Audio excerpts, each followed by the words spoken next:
ये वाला पिक्चर हमारी खत्म हो गई थी कि पिक्चर के अंदर कलर वगैरह जो भी चेंज करते हैं। आज हम जो है ना वो शुरू करेंगे कि टेबल जब हम इंसर्ट करते हैं तो हमारे पास जो टेबल टूल आता है, टेबल टूल के अंदर एक डिजाइन का होता है, एक लेआउट का होता है। डिजाइन का मतलब डिजाइन ही होता है कि आपने टेबल को कोई डिजाइन देना हो तो हम इसे यूज करते हैं। जैसे ये टेबल मैंने एक ले लिया, इस टेबल के ऊपर अगर मैं इस तरह से कोई लो तो आप देख लें इसको एक डिजाइन हो गया, ठीक है। अब इसके अंदर हम जो है वो STAPQ कोई भी चीज हम इसके अंदर इंटर करेंगे तो आप देख रहे हैं इसका डिजाइन थोड़ा सा चेंज हो गया कि इसका कलर वगैरह चेंज हो गया। अगर इसको दोबारा सेलेक्ट करके अगर हम ये कलर देंगे तो इस कलर का डिजाइन आ जाएगा। अगर हम नीचे डाउन लिस्ट में जाएंगे तो हमारे पास मुख्तलिफ कलर, ये देखिए ये स्टाइल अप्लाई हो गया। तो ये डिजाइन है, आप इसको डिजाइन को अप्लाई कर सकते हैं। इसके अलावा अगर आपने वापस वही डिजाइन लाना है तो हम इसको दोबारा क्लिक करके जो है वो इसको ऐसे कर देंगे, दोबारा सादा डिजाइन आ जाएगा। अब आगे देखते हैं कि इसकी शेडिंग हो जाएगा। आप इसको सिलेक्ट करके जो भी कलर सिलेक्ट करेंगे ये उसका कलर का शेड इसके ऊपर अप्लाई हो जाएगा, टेबल के ऊपर अप्लाई हो जाएगा। और ये सारी चीजें आपको जब मैं असाइनमेंट दूंगा आपको ये करनी पड़नी, अगर अभी आप समझेंगे तो आपको इजीली आसानी से समझ आ जाएगी।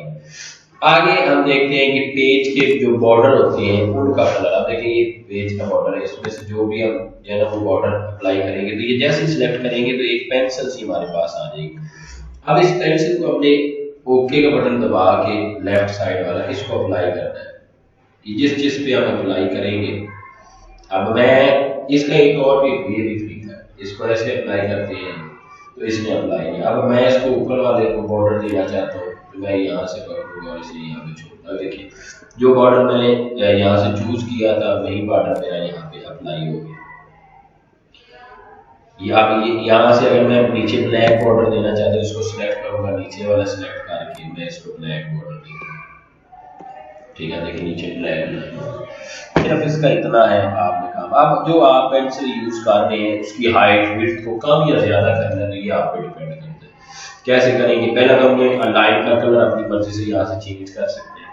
जैसे मैं कहता हूँ कि मैंने एक ब्लू कलर की लाइन ले ली और उसकी विड्थ मैंने ज्यादा कर दी, मैं 6 पॉइंट तक लेके। अब देखिएगा, अब मैं दरमियान पे पेंसिल फेरूंगा, आपको एक मोटी ब्लू कलर की लाइन लग जाएगी, ठीक है। तो इस तरह आप अपने टेबल को डिजाइन कर सकते हैं और ये पॉइंट टू पॉइंट काम करता है, इस पॉइंट से इस पॉइंट तक, इस पॉइंट से इस पॉइंट तक।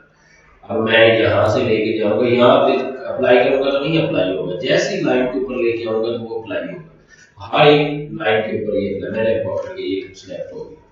अब इसकी विड्थ कम या ज्यादा आ गई तो ये होता है हम जो है ना वो बॉर्डर को बॉर्डर स्टाइल देते हैं। ये जो आपका टेबल है उसको आप स्टाइल देने के लिए इसको यूज करते हैं। अगर आप जाए पेज बॉर्डर की तरफ, पेज बॉर्डर हमारे पास बहुत सारे हैं जिसमें से मैंने इसको सिलेक्ट किया हुआ है। मैं टॉप पे लाना चाहता हूँ, टॉप पे लग जाएगा बॉर्डर। आल करना चाहता हूँ तो यही वाली चीज आल पे अप्लाई हो जाएगी। बस आपने ये रेंज में रखना है। देखिए हमारे पास पहला था टेबल स्टाइल ऑप्शन, ठीक है। नीचे वाला जो ग्रुप हमारा है, ग्रुप का नाम नीचे लिखा हुआ है, टेबल स्टाइल ऑप्शन था, दूसरा टेबल स्टाइल था, तीसरा है बॉर्डर्स का ऑप्शन। अब हम बॉर्डर्स वाला ऑप्शन कर रहे हैं कि हम बॉर्डर्स को किस तरह यूटिलाइज करना है। देखिए ये लाइन लगी, आपको लगता है ये लाइन जो लगी है इसकी विड्थ ज्यादा है, हम इसकी विड्थ सेलेक्ट करके रखना है। शर्त ये कि हमारा टेबल सेलेक्ट होना चाहिए। इसकी विड्थ को हम जो है ना वो कम या ज्यादा कर सकते हैं। अब यहाँ पे कम कर दी मैंने और अब मैं यहाँ से जाके सिलेक्ट किया तो वही चीज दोबारा उस पर अप्लाई हुई, विड्थ कम हो गई। अब इसकी जो बॉर्डर का स्टाइल है वो आप चेंज करना चाहते हैं। जैसे मैंने यहाँ से स्टाइल ये ले लिया, लेने के बाद मैंने इस स्टाइल को अप्लाई कर दिया जी ऑल पे। अब देखिए वही चीज स्टाइल ऑल पे अप्लाई हो गई। और ये जो आपको अभी मैं सिखा रहा हूँ ये एक ऐसी यूनिक चीज है कि जो आप समझ लो आप नोट्स कंपोज कर रहे हैं या आप डॉक्यूमेंट कंपोज कर रहे हैं तो उसकी खूबसूरती को ज्यादा कर देती है। जैसे मेरे पास एक डॉक्यूमेंट है, मैं वो फाइल सेट करूंगा। आपने जब वर्डिंग खत्म करना है तो आपने उस डॉक्यूमेंट को जब देखना है तो उसके मुताबिक आप उसको कंपोज करेंगे, वो वर्ड में कंपोज होगा। तो आपको बहुत सारी जगहों पे ये चीज अप्लाई की हुई नजर आएगी, एक खूबसूरत। जैसे अब देखिए सेम यही चीज हमने अप्लाई की। अब मैं कोई हेडिंग बनाना चाहता हूँ, यहाँ पे कंप्यूटर हेडिंग बनाना चाहता हूँ किसी भी तरह। मैंने इसको लिया, यहाँ पे जाके मैंने सिंगल बॉर्डर कर दिया, ठीक है जी। अब मेरा सिंगल बॉर्डर आ गया। अब इसके अंदर मैं लिख देता हूं कि समझ लें माइक्रोसॉफ्ट ऑफिस 2019, ठीक है। अब ये तो हो गया हमारे पास। अब इसको मैं जाके इसका राइटिंग स्टाइल जरा हेडिंग वाला कर देता हूँ, हेडिंग वाला स्टाइल ये मैंने कर दिया, ठीक है। अब ये तो लग रहा ठीक है, ओके, लेकिन जैसे ही आप देखिएगा मैं यहाँ पे जाके इसके अंदर अगर मैं इसके टेबल वाले फॉर्मेट में डिज़ाइन में जाऊँ, अब यहाँ से मैं जैसे ही जाके अप्लाई करूँगा ऑल पे, आप देखिए वही चीज़ है, लेकिन देखिए उसकी खूबसूरती बढ़ गई है। ये और बढ़ जाएगी अगर आप इसको ब्लैक कलर में क्यों करेंगे, क्योंकि बाद हमारे पास जो प्रिंटर होता है ब्लैक एंड व्हाइट होता है, तो ब्लैक में अच्छा लगेगा। देखिए ये एक हमारे पास हेडिंग है, लेकिन ये हेडिंग काफ़ी अच्छी लग रही है हमारे पास। वहीं एक सिंगल लाइन होती तो वो ज़रा डिज़ाइन निखरता नहीं, अच्छा नहीं लगता। तो आपने देखना है कि आपने प्रेजेंटेशन कैसे देनी है नोट्स के अंदर। तो सबसे अहम काम होता है डॉक्यूमेंटेशन। हमने इस वर्ड कार इसलिए रहे कि किसी भी तरह का डॉक्यूमेंट हम यूज़ कर सकें। अब इसके बाद डिज़ाइन हमारा हो गया, हम जाते हैं लेआउट में, वही टेबल टूल के लेआउट में। लेआउट में हमारे पास बहुत सारी एडवांस किस्म की ऑप्शन है, जिसको मैंने वैसे आपके अलावा किसी को नहीं बताया। ये वाला टेबल तो बहुत सारी ऐसी चीज़ें हैं जो क्योंकि बच्चों से फिर वो हजम नहीं होती, वो चीज़ें उनसे की नहीं जाती। देखिए यहाँ पे हमारे पास भी मुख्तलिफ ग्रुप है। पहला टेबल ग्रुप है, दूसरा ड्रा ग्रुप है, तीसरा रोज एंड कॉलम्स ग्रुप है, चौथा मर्ज ग्रुप है, आगे सेल साइज ग्रुप है, अलाइनमेंट ग्रुप है और डाटा ग्रुप है। सबसे पहले अगर हम जाएं तो हमारे पास ये सिलेक्ट ऑप्शन है। अब ये सिलेक्ट ऑप्शन किस लिए यूज होती है, ये अब अगर आप याद करें तो हम रूम में जब गए थे तो हमारे पास यहाँ पे भी एक सिलेक्ट ऑप्शन थी, ठीक ना। सेम वही काम इधर है, लेकिन ये टेबल के अंदर सिलेक्ट ऑप्शन है। आपने फर्ज करें टेबल के अंदर ऑल सिलेक्ट सेल करनी है, तो जैसे ही आप सिलेक्ट करेंगे ये सेल जहां पे आप होंगे वो ऑल सिलेक्ट हो जाएगा। जैसे मैं इसके अंदर हूं तो मैं यहाँ पे जाके सिलेक्ट सेल करूंगा तो ये सिलेक्ट सेल सिलेक्ट हो जाएगा। मैंने जब यहाँ से देखे मैं यहाँ पे हूँ, ठीक है, मैं यहाँ पे हूँ, मैंने इस सेल को सिलेक्ट करना है तो मैं इधर मेरी नेविगेशन है, मैं यहाँ से जाके सिलेक्ट सेल पे करूंगा तो ये सेल सिलेक्ट हो जाएगा। आप देखिएगा मैं इधर हूँ, इधर जाके मैं सिलेक्ट करता हूँ जी कॉलम, सिलेक्ट कॉलम। आप देखिए कॉलम सिलेक्ट हो गया जिसमें था। अब फर्ज करें अब मैं इधर हूँ, मैं रो सिलेक्ट करता हूँ। अब मैं इधर जाके रो सिलेक्ट करूंगा तो ये सारी रो सिलेक्ट हो जाएगी हमारे पास, सिलेक्ट रो, ठीक है। तो इस तरह आप जहाँ पे आपकी नेविगेशन होगी सिलेक्ट रो करेंगे, कॉलम करेंगे, जो भी करेंगे। अगर आप सिलेक्ट टेबल करेंगे तो आपका पूरा टेबल सिलेक्ट हो जाएगा। तो ये सिलेक्ट करने की मुख्तलिफ ऑप्शन। अगर हम आगे जाएं थोड़ा सा आगे, ये हमारे पास ग्रिड लाइन वाली ऑप्शन देखिए ऑन आ रही है, ऑन आ रही है, ये देखिए सिलेक्ट हुई है। हम ग्रिड लाइन वाली ऑप्शन को सिलेक्ट करते हैं। अब मैंने इसको ग्रिड लाइन वाली ऑप्शन को अनसिलेक्ट कर दिया, तो अब क्या होगा, अब ये होगा कि पहले जब मैं ये टेबल को भी इंसर्ट करता था तो टेबल इंसर्ट करने के बाद हमारी लाइन सीधी लगती थी, ठीक है। लेकिन ग्रिड लाइन क्या करती है, ग्रिड लाइन ये करती है कि हमारे जो टेबल की लाइंस है वो बढ़ती वर्टिकल हो या हॉरिजॉन्टल, उसको खराब नहीं होने देती, लेंथ में रखती। तो इसलिए बाय डिफॉल्ट इस ऑप्शन को आप ऑन ही रखें तो बेहतर। अब आ जाए तो हमारे पास टेबल के अंदर बहुत सारी ऑप्शन होती है जिनको आप यूज कर सकते हैं। मसलन कैसे, अब देखिए ये वाला ब्रेक जो है, ये वाला ब्रेक लिखा हुआ है ना, अभी आपको आसान सही समझ आ जाएगा। अब ये वाला ब्रेक लेफ्ट साइड पे है। हाँ, मैं चाहता हूं कि इस डिब्बे के बिल्कुल सेंटर में आए, इधर ऊपर नीचे चारों तरफ इसका फासला बराबर हो, तो वहां पे आपका प्रॉपर्टी बॉक्स ज्यादा काम करेगा। मैंने प्रॉपर्टी बॉक्स लिया, देखिएगा ले लिया, यहां से मैंने इसे सेंटर कर दिया, ठीक है। जैसे मैंने यहां से सेंटर करके मैं इसका बटन ओके दबाता हूं, अब देखिए ये क्या हो गया, बिल्कुल सेंटर में हो गया। अब हम इसकी जो लाइन लेंथ है वो यहाँ से भी एडजस्ट करते हैं, इधर से सिलेक्ट कर दिया, ठीक है, इधर से हमारा सेंटर हो गया। अब इसकी लाइन लेंथ देखिए मुकम्मल तौर पर बराबर हो गई, ये बिल्कुल सेंटर में आ गया। तो प्रॉपर्टी बॉक्स के अंदर और भी सारी चीजें कि यानी आपने किस तरह की प्रॉपर्टी यूज करनी, रोज को डील करना है, कॉलम्स को डील करना है, सेल को डील करना है, आल्ट टेक्स्ट को आपने डील करना है। तो ये सारी ऑप्शन जो है ना वो आप जैसे आप टेबल को यूज करते जाएंगे ये आप लोगों को समझ आ जाएगी। इसमें कोई भी वो नई चीज नहीं है कि जो करवाने की जरूरत है। हाँ, आगे एक चीज है हमारे पास, ड्रा टेबल वाली ऑप्शन हम यूज करते हैं बाज बार। जैसे मैं बताता हूँ, मैंने ड्रा ऑप्शन को यूज किया, मेरे पास एक पेंसिल आ जाएगी, ये देखिए पेंसिल आ गई। अब मैं चाहता हूँ कि मैं इसके नीचे एक लंबा कॉलम बना दूं। ये देखिए नीचे एक कॉलम बन गया हमारे पास।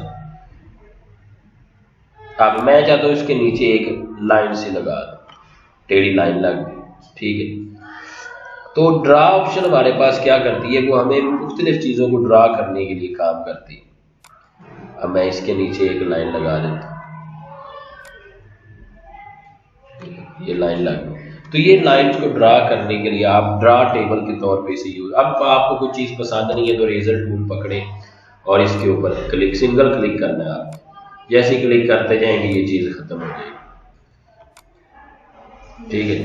तो अब ये हमारे पास जो नीचे देखिए ये टेबल बना हुआ है, इस टेबल को ये इसकी लाइन क्यों नहीं बना लगी हुई, कि इसलिए नहीं लाइन लगी हुई कि इसको अभी हमने, अब मैं क्या करता हूँ सिलेक्ट सेल करता हूँ, सिलेक्ट हो गया।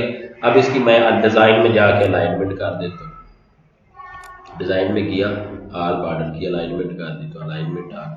अब ये अलाइनमेंट ज़रा उससे मुख्तलिफ इसलिए आई है कि हमने यहाँ पे खुद ही डिज़ाइन किया हुआ, तो मैं सादा लाइन लगा देता हूँ। अब ऑल बॉर्डर करते हैं, अब देखिए उसी तरह की हमारे पास लाइन आ, ये उसी तरह ड्रा जो किया तो उसकी अलाइनमेंट हमने नहीं बनाई थी। तो लेआउट में हम जाएं, अगर हम और देखें तो देखिए और क्या चीज़ है, और हमारे पास है रोज एंड कॉलम्स। फर्ज करें आप यहाँ पे खड़े हैं, आप चाहते हैं कि एक कॉलम नीचे और बन जाए, तो आपने क्या करना है, इंसर्ट कॉलम अबव, ऊपर, यानी जहाँ पे खड़े हैं उसके ऊपर इंसर्ट कॉलम बिलो करना है हमने, insert column below, insert below करते देखिए नीचे एक कॉलम आ रहा है, ठीक है। अब मैं इधर खड़ा हूँ, इधर मैं अबव कर देता हूँ, इंसर्ट अबव, तो ये कॉलम ऊपर बन गया, ठीक है। तो जहाँ पे आप करें, अब इसी तरह रो को आप राइट लेफ्ट भी कर सकते हैं, राइट इंसर्ट करेंगे इस तरफ रो बन जाएगी, लेफ्ट करेंगे इस तरफ। आगे मर्ज सेल क्या होता है, मर्ज सेल ये होता है कि फर्ज करें ये सारा मैंने एक ही खाना बनाना है, तो मैं सबको सिलेक्ट करूंगा, पहले भी मर्ज वाली ऑप्शन यूज की हुई है, मर्ज करूंगा तो ये सिंगल खाना बन जाएगा, ठीक है। इसी तरह स्प्लिट सेल भी हम कर सकते हैं। फर्ज करें ये मेरे पास, अब ये मैंने मर्ज कर दिया ना, ये मर्ज कर दिया, मैं चाहता हूं कि ये मर्ज करके सिंगल हुआ लेकिन ये दो हो जाए, तो उसके लिए हम स्प्लिट यूज करेंगे, स्प्लिट सेल। तो जैसे स्प्लिट करेंगे देखिए कॉलम कितने चाहिए मुझे, दो, एक कॉलम दो कॉलम। रो कितनी चाहिए, मैं कहता हूँ एक ही चाहिए, तो मैं जैसे ही ओके करूंगा ये दो में डिवाइड हो जाए। तो ये ऑप्शन आप लोगों को काफी ज्यादा जो है ना वो यूजफुल होगी कई जगहों पे। स्प्लिट टेबल, आप पूरे टेबल को स्प्लिट करना चाहते हैं तो ओके करें, आप देखिए आपका टेबल स्प्लिट हो जाएगा। जहां आप खड़े थे, अब देखिए मैं इंटर कर रहा हूँ तो ये वो वाली चीज नीचे होगी, ऊपर वाली ऊपर रहे, जैसे पेज ब्रेक हम करते थे। तो स्प्लिट कॉलम हमने किया तो हमारे पास जो कॉलम है वो स्प्लिट हो गई, यानी जहां पे आप खड़े, फर्ज करें मैं यहाँ पे खड़ा हूँ, अब यहाँ पे खड़ा होकर मैं स्प्लिट कॉलम पे ओके करूंगा तो क्या हो जाएगा, स्प्लिट टेबल पे वहां से नीचे हो जाए, देखिए वो दो चीजें नीचे हो। तो शर्त ये है कि आप जहाँ पे खड़े हो वहां पे आपको, आपने जो है ना वो ऑप्शन आपकी अप्लाई होगी। अब इसके अलावा अगर हम जाएं तो ये हाइट और विड्थ को आप ज्यादा कर सकते हैं, जैसे ये है, अब इसकी जो हाइट जो हम ज्यादा करना चाहते हैं, हाइट होती है ये वाली लंबाई और विड्थ होती है ये वाली। अब मैं टेबल की हाइट ज्यादा करना चाहता हूँ तो ये 0.12 इंच की है, मैं ज्यादा इसको कर रहा हूँ, ये देखिए ये कितनी बड़ी हो रही है, ठीक है। अब इसकी विड्थ ज्यादा करूंगा, कम कर रहा हूँ, विड्थ ज्यादा करता हूँ मैं, विड्थ ज्यादा करूंगा तो देखिए पेज से बाहर भी चली जाएगी, ठीक है। अब देखिए मैं बढ़ाता जाऊंगा ये बढ़ती जाएगी, पेज से बाहर चली जाएगी। तो ये है हाइट और विड्थ को बाई मैनुअल। और अगर मैं ऑटो फिट पे दबाता हूँ तो ये देखिएगा मैं क्या कर रहा हूँ, ऑटो फिट करना है विंडो के मुताबिक। तीन ऑप्शन है हमारे पास, विंडो के मुताबिक, विड्थ के मुताबिक या फिर कंटेंट के मुताबिक। मैं विंडो के मुताबिक करूंगा तो ये खुद ही विंडो के मुताबिक हाइट और विड्थ उसकी हो जाएगी। अब मैं विड्थ भी ऑटो फिक्स कर देता हूँ। अब इसकी विड्थ जो है ना हमने जो ज्यादा की है, इसकी हाइट वो भी कम कर लें, ठीक। अब ये हमारा प्ले ग्रुप है, जिसको मैं ऐसे करूंगा तो ये प्ले ग्रुप आगे चला जाएगा, इसको ऐसे करूंगा तो ये भी अब हमारा बटेगा वही दोबारा आ गया। अब डिस्ट्रीब्यूट रोज एंड कॉलम, यानी रोज एंड कॉलम को हम डिस्ट्रीब्यूट भी कर सकते हैं। वही चीज है जो स्प्लिट में हमने की थी, रोज और कॉलम को डिस्ट्रीब्यूट कर दी। जैसे मैंने डिस्ट्रीब्यूट किया वो नीचे आ गया, कॉलम को डिस्ट्रीब्यूट करूंगा तो कॉलम डिस्ट्रीब्यूट हो जाएगा। तो आपने जिस तरह डिस्ट्रीब्यूट करना वो आप उसको कर सकते हैं। अब ये अलाइनमेंट क्या होती है, अलाइनमेंट ये होती है कि फर्ज करें मेरे पास ये वाला टेक्स्ट है, अब मेरा ये खूबसूरत नहीं लग रहा, मैं चाह रहा हूँ सेंटर में आ जाए, तो ये देखिए अलाइनमेंट इधर करूँगा तो लेफ्ट पे चला गया। अब आपने सब पे अप्लाई करना तो फिर सबको पहले सेलेक्ट करना, ठीक है। इसकी अलाइनमेंट लेफ्ट की, लेफ्ट पे कॉर्नर पे चला गया, सेंटर में आ गया। अब इधर से सेंटर कर दिया, नीचे ले जाना है नीचे ले जाए, टॉप पे जाना है टॉप पे ले जाए, राइट पे ले जाए, यानी कॉलम के जिस हिस्से में आपने ले जाना। और ये चीज़ आपने ज़हन में अभी बिठा है, क्योंकि मैंने एक असाइनमेंट आपको देनी है, उसमें आपको चीज़ें इस कॉर्नर में ले जानी पड़ेगी, तो ये अलाइनमेंट फिर वहाँ पे आपकी यूज़ होनी है, ठीक है। अब उसके बाद हमारी टेक्स्ट अलाइनमेंट, यानी मैंने टेबल के अंदर जो लिखना है उसकी अलाइनमेंट मैंने कैसे करनी है। तो आप जैसे इस पर सिलेक्ट करेंगे अलाइनमेंट इसकी खुद ही चेंज होती जाएगी, आप सेलेक्ट करते जाएं तो अलाइनमेंट इसकी चेंज हो जाएगी। सेल मार्जिन आपने लेना है 0.08 इंच का मार्जिन है, इसको आप राइट लेफ्ट पे कम ज़्यादा कर सकते हैं, तो कम ज़्यादा करेंगे तो ये फिर साइड पे लग जाएगा, इसका मार्जिन चेंज हो जाएगा। ये शॉर्ट वाली ऑप्शन आप लोगों ने की हुई है ना, जैसे शॉर्ट वाली ऑप्शन में अभी आपको बता रहा हूँ। अब देखिए मैंने ये किया, मैं इधर से किया, मैंने लिख दिया जी अली टेबल, अच्छा ठीक है जी। अब मैंने इधर से किया, मैंने आगे लिख दिया अफजल, आगे लिख दिया जी नासिर। अब ये हमारे पास है मतलब कुछ नाम। अब मैं नीचे जाके लिख देता हूँ बिला। अब मैं चाहता हूँ कि ये जो मैंने सिलेक्ट किए हैं ये सारे तरतीब से आए, अल्फ़ाबेटिकली आ जाए, तो इसको मैंने सिलेक्ट करना है और शॉर्ट वाली ऑप्शन को हम दबा के लेफ्ट टू राइट हम असेंडिंग ऑर्डर में कर देंगे, तो क्या हो जाएगा ए वाले ऊपर, बी वाला ऊपर चला गया, नासिर वाला नीचे। तो ये शॉर्ट वाली ऑप्शन हमने पहले भी की हुई है। अब हम कुछ चाहते हैं कॉलम रिपीट हो जाए। अब मैं जैसे ही हम जो ना वो हम हेड और जो ना रिपीट हेडर रोज को हम दोबारा रिपीट करना चाहते हैं, जैसे ये हमारे पास। अब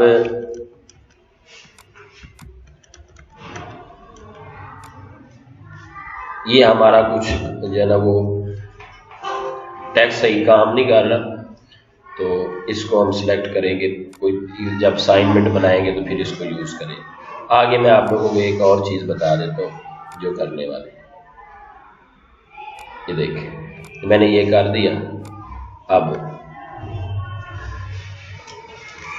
मैंने लिख दिया हाउ आर यू।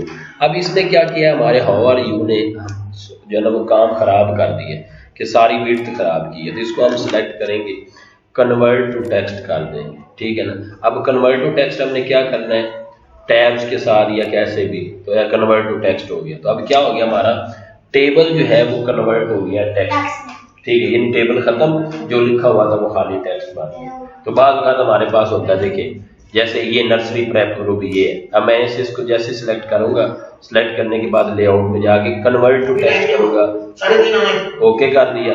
अब क्या हो जाएगा, कॉलम खत्म और खाली टेक्स्ट में ये बच गया हमारे पास। जो हमारे पास इनको ज्यादा से कौन सा प्रेस करना है, कन्वर्ट टू टेक्स्ट। तो इस तरह क्या कर सकते हैं आप, कॉलम के अंदर लिखा हुआ टेक्स्ट उसको कन्वर्ट टू टेक्स्ट करके कॉलम गायब और वो खाली आपके पास टेक्स्ट बच जाएगा, ठीक है। अब आगे लेआउट में चलते हैं। लेआउट में आगे है फार्मूला। ये फार्मूला एक्सेल के अंदर होते हैं, लेकिन यहाँ पे भी बाज़ का काम करते हैं, और ये भी चीज़ आप लोगों को ज़हन में रखनी पड़ेगी। मैं एक रिजल्ट कार्ड जब आपसे बनवाऊंगा तो ये फार्मूले आपको वहाँ अप्लाई करना पड़ेंगे। जैसे देखें, मैं यहाँ पे आया, मैंने यहाँ पे जाके एक कॉलम में इंसर्ट करता हूँ आपको समझाने के लिए, ठीक है। तो इंसर्ट में गए हम, यहाँ से हम कॉलम ले लेते हैं 3 4, ये कॉलम हो गए। अब देखिए मैंने यहाँ पे लिख दिया 3 4 5 6। अब नीचे मैंने इन सब का जमा करना है, सबको जमा करना है। तो मैं लेआउट में जाऊँगा, फार्मूला में अप्लाई करूँगा और यहाँ पे सम लिखा हुआ है पहले, ठीक है जी। हमारा सम वाला फार्मूला ऑटोमेटिकली आ जाएगा। तो मैं क्या कर दूँगा, ओके दबा दूँगा, तो देखिए वो 18 बन गया, नीचे आ गया। तो ये फार्मूले हमारे पास होते हैं कि हमने फॉर्मूला तो लिख दिया, हाँ जी, फार्मूला पे हमने क्लिक किया। हाँ जी, अबव आ रहा होता है उसको बिलो करना हो, बिलो आ रहा है उसको, तो जो जैसे आपने करना है तो ये आपका जो है ना वो सम हो के नीचे आ गया। समझ आ गई? देखिए दोबारा कर देते हैं, ये है ना। अब मैं चाहता हूँ ऊपर वाले का सम इधर आए, ठीक है। तो मैंने क्या किया, फार्मूले पे अप्लाई किया, बस कुछ नहीं किया, ओके बटन दबा दिया, सामने हो गया। ठीक है जी। तो इस तरह आप लोगों का आज का लेक्चर कंप्लीट हुआ, जिसमें हमने जो है ना वो टेबल को डील करने का एडवांस मेथड सीख लिया। और ये कन्फर्म है कि ये एडवांस मेथड मैंने अभी तक बताया कि मैंने नहीं किसी को करवाया। क्यों नहीं करवाया? हाँ करवाया तो उसका फायदा ये है, आप लोगों को कोई भी असाइनमेंट में देने से पहले सोचूंगा नहीं कि ये तो इन्हें मैंने करवाया ही, ठीक। तो सारा कुछ करवा इसलिए रहा हूँ कि हर असाइनमेंट, वरना मैं बच्चों को जब असाइनमेंट देता हूँ तो फिर मुझे खुद चीज़ें देखनी पड़ती है कि ये मैंने करवाई है, ये नहीं करवाई, ये ना उनको आए ही। तो आपको मैं बिना झिझक असाइनमेंट दिया करूँगा, सिर्फ इसलिए कि मैंने आप